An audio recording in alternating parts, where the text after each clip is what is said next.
আপনার কোরআন এক, আমার কোরআন এক, আপনার আল্লাহ এক, আমার আল্লাহ এক। আজ গোটা পৃথিবীতে মুসলিমরা নির্যাতিত, নিপীড়িত।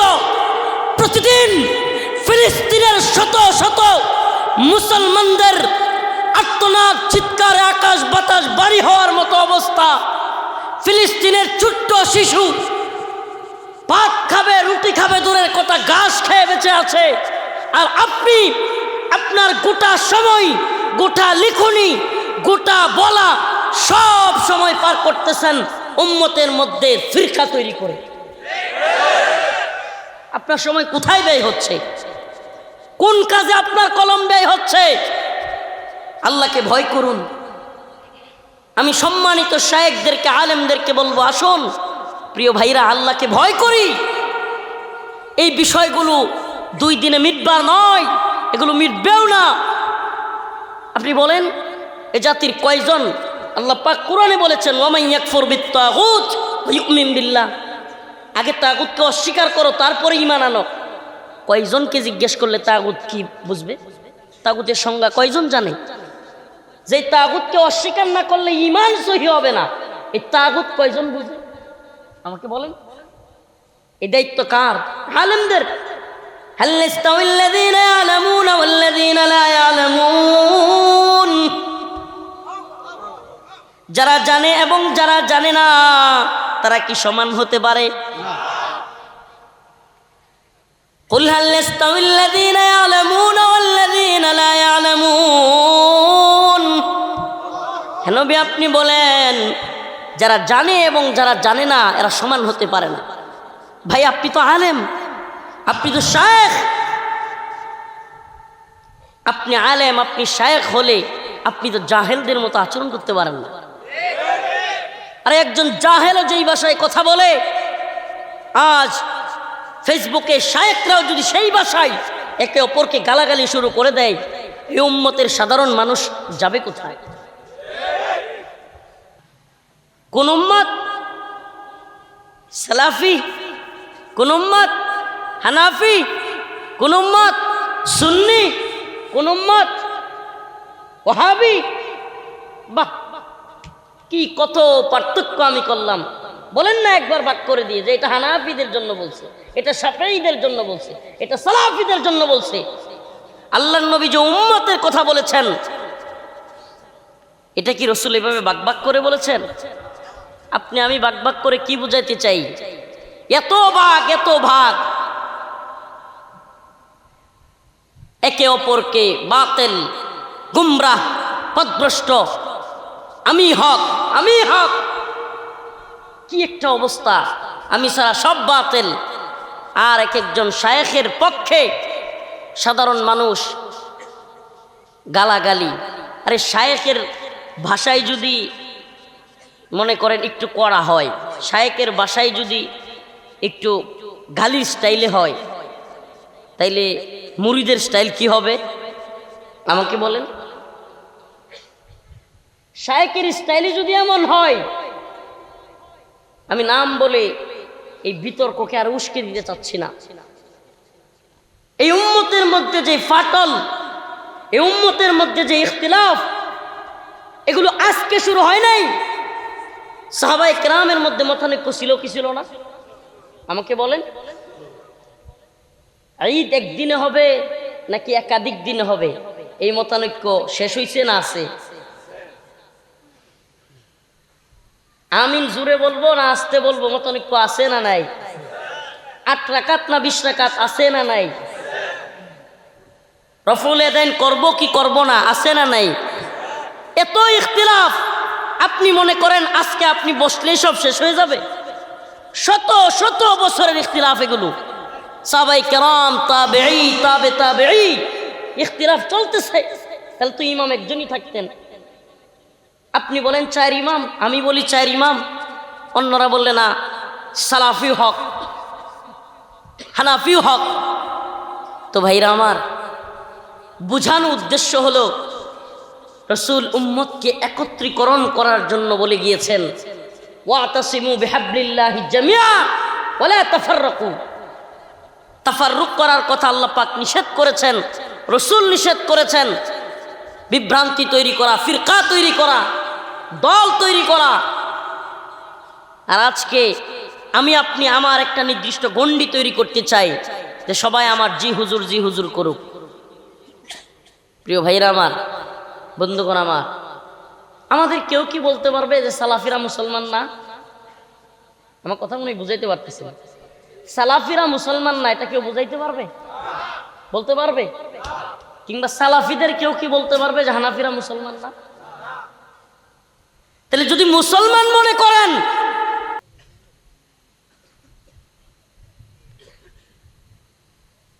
ইন্নামা ইয়াখশাল্লাহা মিন ইবাদিহিল উলামা, আলেমগণ আল্লাহকে ভয় করে। সুবহানাল্লাহ, আল্লাহ বলতেছেন। তাহলে এই দুই আয়াত দ্বারা বোঝা যায় হাল ইয়াস্তাউল্লাযীনা ইয়ালামুনা ওয়াল্লাযীনা লা ইয়ালামুন, যারা জানে এবং যারা জানে না, আল্লাহ বলতেছে তারা সমান হতে পারে না। অতএব কোন আলেমের আচরণ যদি জাহেলের মতো হয়, এই আয়াত বলতেছে সে আলেম নয়। ইন্নামা ইয়াখশাল্লাহা মিন ইবাদিহিল উলামা, আল্লাহ বলেন উলামায়ে কেরাম অর্থাৎ যারা আলেম তারাই আমাকে ভয় করে। সুবহানাল্লাহি ওয়া বিহামদিহি। অতএব এই আয়াত প্রমাণ করে যার ভিতরে আল্লাহর ভয় নাই, নিজের খাহেশাত আর নিজেকে জাহির করার মানসিকতা আছে, সেও আলেম হতে পারে না। এটা আল্লাহর কথা। এই দুই আয়াত প্রমাণ করে আল্লাহর ভয় না থাকলে সে ব্যক্তি আলেম নয়। আমি কি গায়রুল্লাহকে ভয় করব না আল্লাহকে ভয় করব? আরে গোটা পৃথিবীর সমস্ত ক্ষমতাধর মিলে আমাকে কি 1 ঘন্টা বেশি বাঁচাতে পারবে? আমাকে বলেন। 1 দিন, 1 মাস, 1 বছর, 1 মিনিট, 1 সেকেন্ডও পারবে না। তাইলে আমি কি গায়রুল্লাহকে ভয় করব? এই পৃথিবীর ক্ষমতাধরদেরকে ভয় করব নাকি আল্লাহকে ভয় করব? তো আল্লাহ পাক বলতেছি না আলেমরা ভয় করে কাকে? আল্লাহকে। আমি যদি নাম বলে বলি চরমোনাই কাফের, জামাত ইসলামী কাফের, আমি মনে হয় বুঝাইতে পারতেছি না। কাফের হয়ে গেছে। যদি মুসলমান হয়ে থাকে তবে আমরা কি এই পরিস্থিতিতে এসেও, আপনি কি আরাকানের অবস্থা দেখেন নাই? অনেকে বলে যে রোমে যখন আগুনে পড়তেছে নিরু নামের এক ব্যক্তি নাকি বাঁশি বাজাইতেছে। রোম যখন আগুনে পড়ে নিরু তখন বাঁশি বাজায়। তো আমাদের অবস্থা হয়েছে এই, আমাদের যুবকদেরকে আজ ট্রান্সজেন্ডারবাদ শিক্ষা দেওয়া হচ্ছে। আজ আমাদের শিক্ষা ব্যবস্থায় নাস্তিক্যবাদে ভরে গেছে। আমাদের ইসলাম শিক্ষা বইয়ের মধ্যে দুর্গার ছবি ঢুকিয়ে দেওয়া হচ্ছে। আজ দীর্ঘ 3 বছরের উপরে উপমহাদেশের শ্রেষ্ঠ শাইখুল হাদিস আল্লামা আজিজুল হক রহমতুল্লাহ আলাইহির সন্তান আল্লামা মামুনুল হক কারাগারে পড়ে আছে। ইস্যুর অভাব নেই। এ জাতি তাগুত বুঝে না। এ জাতি আল ওয়ালা ওয়াল বারা, আল্লাহর জন্য মুহাব্বত, আল্লাহর জন্য শত্রুতা, এটা বুঝে না। এ জাতি এমন অসংখ্য বিষয় আছে যেগুলো বুঝে না। এগুলো জানাবার দায়িত্ব আমাদের। এই উম্মাহকে বিজয়ের স্বপ্ন দেখানোর দায়িত্ব আমাদের।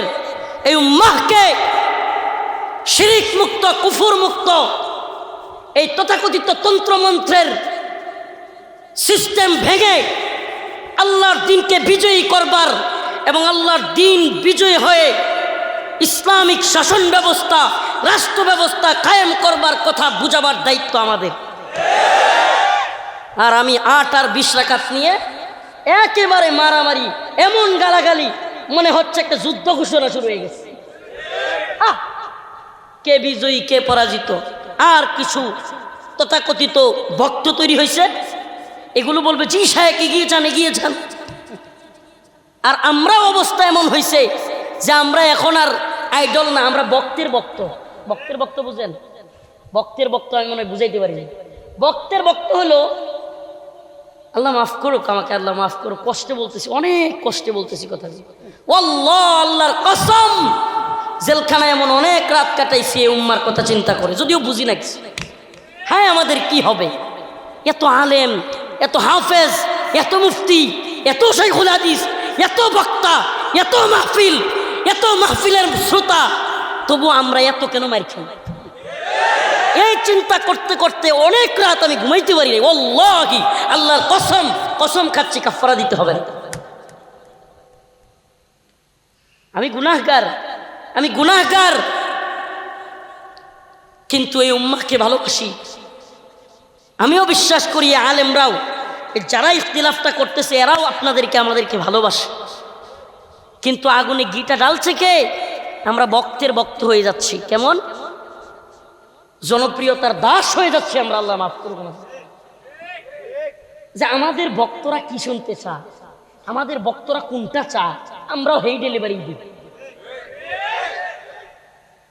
এতে কি হয়? বক্তরা খুব খুশি। বক্তদের উল্টা কথা বললেই বক্তরা গালি দিবে, এই টেনশন। আল্লাহ আমাদেরকে ক্ষমা করুক, আল্লাহ আমাদেরকে মাফ করুক। হযরত ওমর ইবনুল খাত্তাবের একটা ঘটনা বলি। ওমর ইবনুল খাত্তাব রাদিয়াল্লাহু আনহু মিম্বরে বসে খুতবা দিচ্ছেন। এমন সময় এক আরব বেদুইন দাঁড়ায় বলতেছে, ওমর, সবার ভাগে একটা একটা জামা পড়ছে, আর তোমার ভাগে জামা দুইটা কেন? বুঝছেন আপনি? খলিফাতুল মুসলিমিন, খলিফাতুল মুসলিমিন হযরত ওমর, যাকে দেখলে তৎকালীন আরবের সবাই ভয় পাইত, এমন এক ব্যক্তি, এত সাহসী পুরুষ। তাকে এক সাধারণ লোক কি বলতেছে, ওমর, সবার ভাগে জামা পড়ছে, একটা তোমার ভাগে দুইটা কেন? উনি তখন শাসক। উনি বললেন, বেটা আব্দুল্লাহ, জবাব দাও। নিজে কিছুই বলেন, এই বেটা বস। বলেন তো আমাদের দেশের এক এমপিরেও যদি, এমপি তো অনেক দূর কি বাত, এই চেয়ারম্যানরেও যদি কেউ এইভাবে জনসম্মুখে বলে, এই মিয়া গায়ে জামা দুইটা খেয়া, একটু বড় এটারে পাওয়া যাইব নি? কন্যা কিছুক্ষণ পরে নিউজ হইতে পারে যে একজন লোক গুম হইয়া গিয়াছে। হযরত ওমরের মতো ব্যক্তির সামনে বলছে। হযরত ওমর জবাব দেন নাই। বলছেন, বেটা ওমর, আব্দুল্লাহ, জবাব দাও। আব্দুল্লাহ দাঁড়ায় বলছে, ভাই, সবার ভাগে যেমন একটা একটা জামা, আমার বাবার ভাগেও একটাই জামা, কিন্তু আমি আমার ভাগেরটা বাবাকে দিয়ে দিছি। সুবহানাল্লাহ। এবার আসেন আরেকটা ছোট্ট ঘটনা শোনাই। হযরত ওমর রাদিয়াল্লাহু আনহুর কাছে একটা বিচার আসছে। এই বিচারটা ওমর রাদিয়াল্লাহু আনহুর কাছে আসার আগে আরো দুইজনের কাছে গেছে। প্রথমত গিয়েছে হযরতে আবু বকরের কাছে রাদিয়াল্লাহু আনহু। হযরতে আবু বকর রাদিয়াল্লাহু আনহুর কাছে এক ইহুদি এবং একটা হলো নামদারি মুসলিম, দুইজনে বিচার নিয়ে গেছে। তো বিচারের ফাইসালা হযরত আবু বকর রাদিয়াল্লাহু আনহু ইহুদির পক্ষে দিয়েছেন। ইহুদি মাইনা নিছে, কিন্তু ওই যে নামদারি যেটা, ওইটা মানে নাই। এবার ওই নামদারিটা কয় যে আমি বিচার মানি না, চলো মুহাম্মদের কাছে যাই, সাল্লাল্লাহু আলাইহি ওয়াসাল্লাম, নবীর কাছে যাব। গেছে রাসূল সাল্লাল্লাহু আলাইহি ওয়াসাল্লামের কাছে। একই ফাইসালা রাসূল সাল্লাল্লাহু আলাইহি ওয়াসাল্লামও দিলেন ইহুদির পক্ষে। ইসলামের শিক্ষা এটাই, বিচারিক ক্ষেত্রে কার পক্ষে যাবে সেটা দেখবার সময় নেই। তো এই ফাইসালাও ইহুদির পক্ষে গেছে। ইহুদি খুব খুশি, কিন্তু ওই যে নামদারি, ওইটা মানবে না। বলতেছে, চলো ওমরের কাছে যাই, জায়গা মতো আর কি। এবার হযরত ওমরের কাছে আসছে বিচার নিয়ে। যেই ওমর রাদিয়াল্লাহু আনহু শুনছে যে এই বিচার হযরত আবু বকরের কাছেও গেছে, রাসূলুল্লাহ সাল্লাল্লাহু আলাইহি ওয়াসাল্লামের কাছেও গেছে, কিন্তু এই নামদারি মুসলিম মানে নাই। এই কথা শোনার সাথে সাথে হযরত ওমর বলেন, তোমার এই বিচার নিয়ে তোমরা হযরত আবু বকরের কাছে গিয়েছিলা? বলে হ্যাঁ। রাসূল সাল্লাল্লাহু আলাইহি ওয়াসাল্লামের কাছেও গিয়েছিলা? বলে হ্যাঁ। তুমি কি বিচারে সন্তুষ্ট না? কয় না। তাইলে দাঁড়াও, আমি একটু ঘর থেকে আসি। ঘরে গিয়া হযরত ওমর খাপ খোলা উন্মুক্ত তরবারি নিয়ে আইসা একটা খুব দিয়া নামদারি মুসলিমের মাথা কেটে দেয়। আমি দুইটা ঘটনাকে একত্র কেন করলাম? খলিফাতুল মুসলিমিন ওমর খুতবা দিচ্ছেন, এমন অবস্থায় এক লোক উনার গায়ের জামা নিয়ে প্রশ্ন করলেন, উনি কোনো কথা বললেন না, উনার ছেলেকে দিয়ে জবাব দেওয়ালেন, মারধর করলেন না, ধমকও দিলেন না, জবাব পর্যন্ত দিলেন না। কিন্তু যেমনি আমার আপনার পয়গম্বর সরদারে আলমকে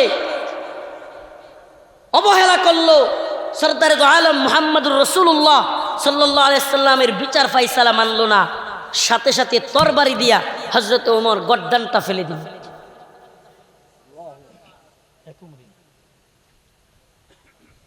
সিদ্দিক আকবর হযরত আবু বকর রাদিয়াল্লাহু আনহু, আরহাম উম্মতি বিউম্মতি আবু বকর, প্রত্যেক জুমার খুতবায় খতিবগণ এটা পড়েন। রহম দিলওয়ালা, নরম মনের একজন ব্যক্তি হযরত আবু বকর। আল্লাহর নবী সাল্লাল্লাহু আলাইহি ওয়াসাল্লামের ওয়াফাতের পরে রাসূল সাল্লাল্লাহু আলাইহি সাল্লাম পৃথিবী থেকে চলে যাওয়ার পর ইরতিদাদের ফিতনা শুরু হয়ে গেল। মানুষ দলে দলে মুরতাদ হতে শুরু করলো। এদিকে আরেক ভয়ঙ্কর সমস্যা কি, কিছু ব্যক্তিরা বলে বসলো, যেহেতু এখন নবী নাই, আমরা আর সদকা দিব না। আল্লাহর রাসূল সাল্লাল্লাহু আলাইহি ওয়াসাল্লাম নাই বলে যারা সদকা দিতে চাইল না, অস্বীকার করে বসলো, এই মুহূর্তে আবু বকর রাদিয়াল্লাহু আনহু ক্ষেপে গেলেন। হযরত উমর শক্ত মানুষ, অথচ হযরত উমর আইসা আবু বকর রাদিয়াল্লাহু আনহুকে বুঝাইতে লাগলেন যে এত ইরতিদাদ চলতেছে, মানুষ মুরতাদ হয়ে যাচ্ছে, এই সময়ে যারা এই সদকা দিতে চাচ্ছে না, এদের সাথে যুদ্ধ করা যাবে না। সাদাকাল্লাহু মাওলানাল আযীম ওয়া সাদাকা রাসূলুহুন নবিয়্যুল কারীম ওয়া নাহনু আলা যালিকা মিনাশ শাহিদিন ওয়াশ শাকিরিন ওয়ালহামদুলিল্লাহি রাব্বিল আলামিন।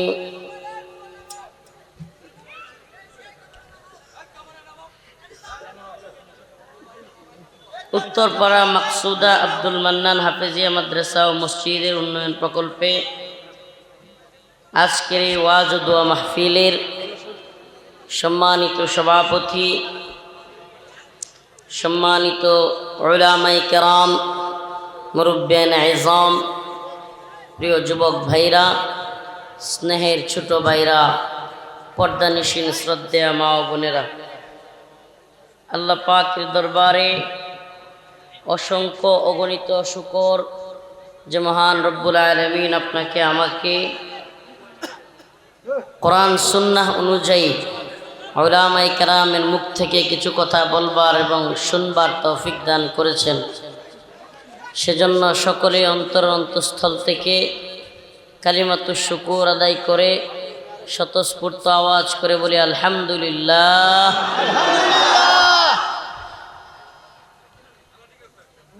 এই বাবা, এত জোরে চিল্লানি দেওয়া, এত জোরে চিৎকার করা, এটা মাহফিলের কোরআনের মজমার একটা আদবের খিলাফ। আপনার কিছু বলবার থাকলে এদিকে আস্তে করে এসে বলেন। আল্লাহ পাক আমাদের সবাইকে বোঝার তৌফিক দান করুক। আরো জোরে বলেন আমিন। দীর্ঘ রাত হয়ে গিয়েছে, ঘুমের ক্লান্তি আছে,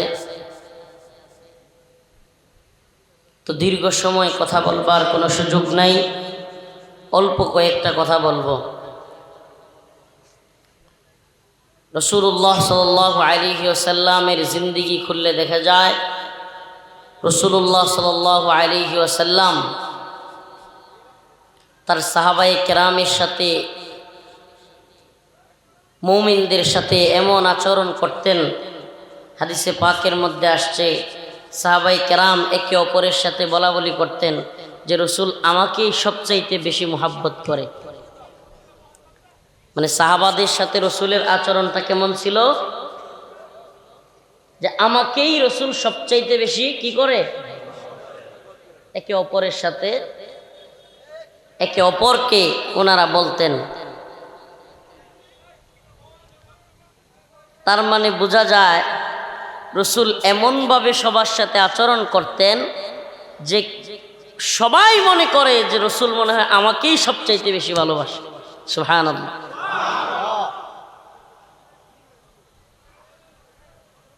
হযরতে ওমর ইবনুল খাত্তাব রাদিয়াল্লাহু আনহু, রসুলের ভালোবাসার নমুনা তো বললাম, আরো কি বলবো। রাসূলুল্লাহ সাল্লাল্লাহু আলাইহি ওয়াসাল্লাম এই উম্মতকে এত ভালোবাসেন যে এই উম্মত মদখোর, সুদখোর, ঘুষখোর, এই উম্মতের অনেকে আমরা গুনাহগার। অথচ হাদিসের মধ্যে আসছে मैदान महशर में नबी ने फरमाया जब जहन्नम आएगी और एक चीख मारेगी, জাহান্নাম যখন হাসরের ময়দানে নিয়ে আসা হবে এমন জোরে এক আওয়াজ দিবে, এই আওয়াজে সবাই বলতে থাকবে ইয়া রব নফসি নফসি, ইয়া আল্লাহ মেরি জান, আল্লাহ আমাকে বাঁচাও আমাকে বাঁচাও। সারা ময়দানে একটাই আওয়াজ, কি? ইয়া আল্লাহ মেরি জান, নফসি নফসি নফসি নফসি। এটা শুধুমাত্র সাধারণ মানুষের হালত নয়, এটা শুধুমাত্র সাধারণ কোনো গুনাহগার ব্যক্তির হালত নয়, এটা মুফাসসির, মুফতি, মুহাদ্দিস, শেখুল হাদিস, বক্তা, ম্যাজিস্ট্রেট, বিচারপতি, প্রধানমন্ত্রী, রাষ্ট্রপতি সকলের অবস্থা, এমনকি পীর, মাশায়েখ, তাবেঈ, তাবে তাবেঈ, সাহাবী, এমনকি সকল নবীদের কথাও হবে ইয়া রব নফসি নফসি, আল্লাহ আমাকে বাঁচাও আমাকে বাঁচাও। হঠাৎ করে ময়দানের এক কোণা থেকে আওয়াজ আসবে, হঠাৎ করে একটা আওয়াজ আসবে ইয়া রব উম্মতি উম্মতি উম্মতি। ইব্রাহিম আলাইহিস সালাম, যাকে আমরা জাতির পিতা বলে জানি, তিনিও বলবেন নফসি নফসি।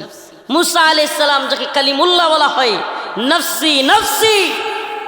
ঈসা আলাইহিস সালাম, যাকে রুহুল আমিন বলা হয়, যাকে রুহুল্লাহ বলা হয়, আল্লাহর সাথে ওনার সম্পর্কের ক্ষেত্রে কাউকে বলা হয় কালিমুল্লাহ। ইব্রাহিম আলাইহিস সালাম খলিলুল্লাহ। আল্লাহর এত প্রিয় প্রিয় নবীরা, নূহ আলাইহিস সালাম, শীশ আলাইহিস সালাম, হুদ আলাইহিস সালাম, দাউদ আলাইহিস সালাম, সকল নবী, ইয়াকুব, ইসমাঈল, ইসহাক, সকল আম্বিয়া আলাইহিস সালাম বলবে ইয়া রব নফসি নফসি। কিন্তু একটা আওয়াজ আসবে হঠাৎ করে, সবাই দেখবে হাই হাই এ কোন লোক, বলতেছে ইয়া রব উম্মতি উম্মতি, আল্লাহ আমার উম্মতকে বাঁচাও আমার উম্মতকে বাঁচাও। সুবহানাল্লাহ। সবাই তাকায় থাকবে, আয় হায় এই কোন লোক যে এই কঠিন অবস্থার মধ্যে, এই কঠিন পরিস্থিতির মধ্যেও নিজের জন্য কিছু চায় না, বলতেছে ইয়া রব উম্মতি উম্মতি, ইয়া আল্লাহ আমার উম্মতকে বাঁচাও উম্মতকে বাঁচাও।